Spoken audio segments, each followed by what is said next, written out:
મારી રામ મારી હું હાલોલથી ઘેર આવતી હતી ને મારું પાકીટ ચોરી લીધેલું મેં માળીની માનતા રાખેલી કે શ્રીફળ ચુંદડી અને અગરબત્તી મારી મારા છોકરો બસ સ્ટેન્ડે ફરીને આવ્યો તો કે મમ્મી એ તો ગાયબ થઈ ગઈ એમ કે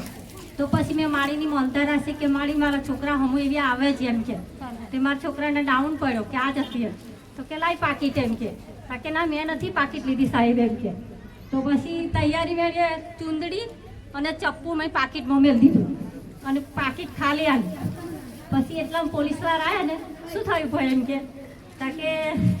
મારી પાકીટ ચોરી લીધી પછી પોલીસવાળા કીધું પૈસા આપી દે તે પછી આપી દીધા મારે બસ હો ચોર મોને ને કેટલું બીવડાવા જો